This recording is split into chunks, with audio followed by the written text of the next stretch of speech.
I feel like I've done several videos, but mostly shorts about the Game Boy Micro, but it's a handheld that I actually have at my desk most of the time, so I tend to look at it quite often. The Game Boy Micro was the last handheld from Nintendo with the title of Game Boy. Ultimately, the title was retired after this in favor of the DS, as that took off better than Nintendo could have hoped for. I remember the E3 video talking about how the DS wouldn't be replacing the Game Boy line, but it would just be an addition, sort of. Of course, with Nintendo including a built-in GBA slot for the DS, it made things very easy for people to migrate over and feel like they no longer needed a way to just play Game Boy Advance games, but hey, now they had two systems in one with the DS. So I think really Nintendo was like, let's just put this in there just in case the DS flops. We can go back to the Game Boy and say, hey, the Game Boy line is still alive and strong. Anyways, getting off topic here, as I just want to talk about this wonderful little handheld some more. One of my all-time favorite things about it is how it's so small and I can just put it in a shirt pocket or pants or just throw it in my bag, and honestly sometimes even forget that it's there. But it's great for when I need some quick gaming, which is sometimes all I really need. I'll take something like Pokemon Sapphire with me, or maybe a Super Mario game, and get enough enjoyment out of it, just that one game for the day. Now, I know someone for sure is thinking, hey Rudy, get an EverDrive so you can just have all your games loaded on it. For me though, I don't want all my games with me at all times. I mean, the reason for that is because when that happens, I don't know what to play. See, I grew up with the Game Boy and didn't grow up with having lots of video games with me, so the few I had I thoroughly enjoyed and played the heck out of.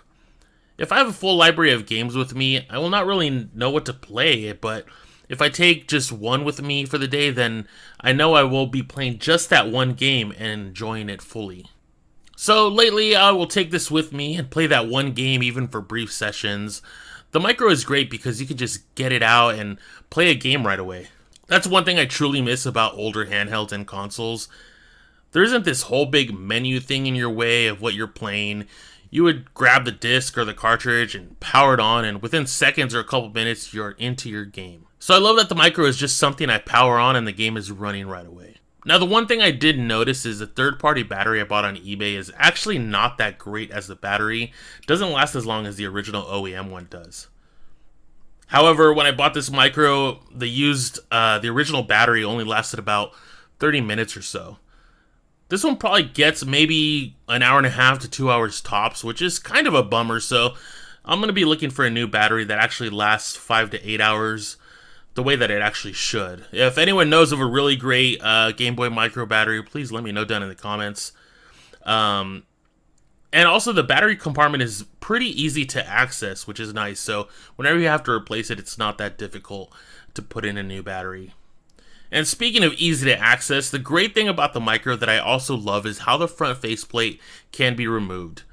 This was a big selling point back when it was announced, as they wanted to sell this as the cool, hip Game Boy that you can accessorize with your looks and all that stuff.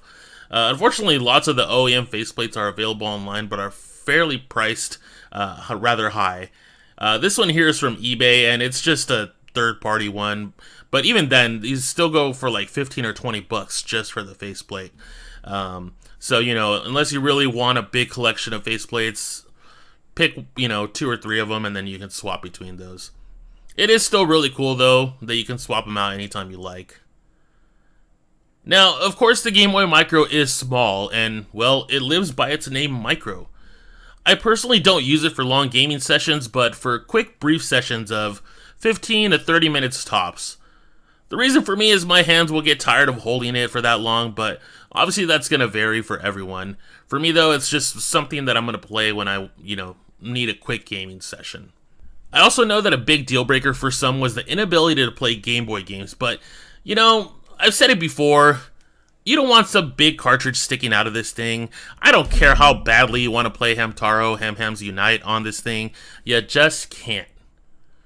Now, since Nintendo didn't sell too many of these Micros, because, well, at the time the DS was already taking off, and the GBA SP was the favorite for everyone that was playing GBA and Game Boy games at the time, the Micro sold kind of poorly, which now makes it one of the higher priced handhelds to get your hands on, just because there's not as many out there in the world. They go from anywhere between $130 and up, depending on the quality of it. And if you want one new in box, well, get ready to pay a pretty penny for it. But like a really shiny penny for it.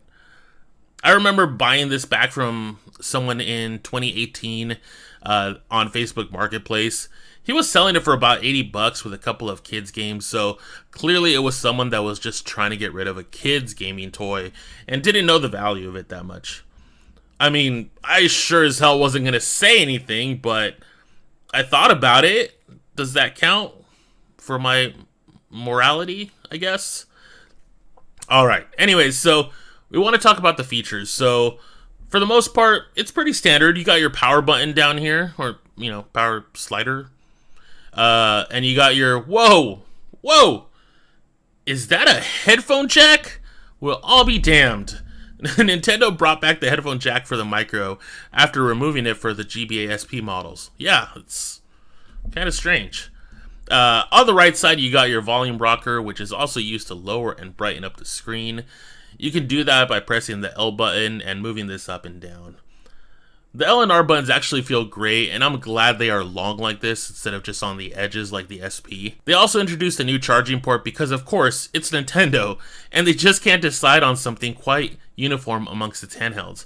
I mean, the DS models went through 3 different charging ports, too. Thankfully, the original DS had the SP charging port, but then the DS Lite came out, and it had its own unique one, and then the DSi came out, and then that one changed as well, so, yeah, Nintendo.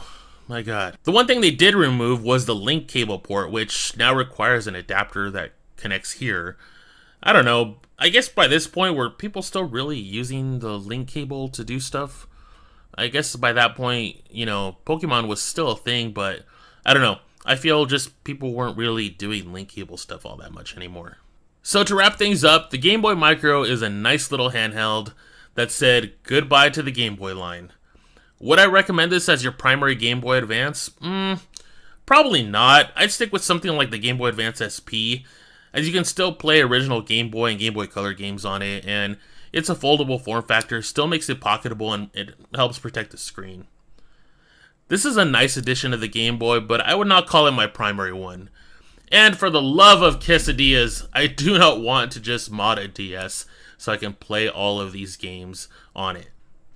I have a modded DS, but that's really just for like some DS games that I don't have. So I'm not looking for ROMs or, getting a Ambernic $50 handheld to do all this stuff. It's just, I want original hardware, I want original cartridges. That's how I like to play my games. So please, I don't want ROMs, I don't want to mod anything. It's just about playing the stuff how it was meant to be played. Anyways, that's going to do it for the video. I hope you guys enjoyed it. I certainly had fun. I love talking about these devices, these handhelds. It's just videos and videos can be made about them, just talking about them. But again, hope you enjoyed it, and make sure to subscribe to my channel for more wonderful videos like this one, and I will see you guys in the next one. Bye!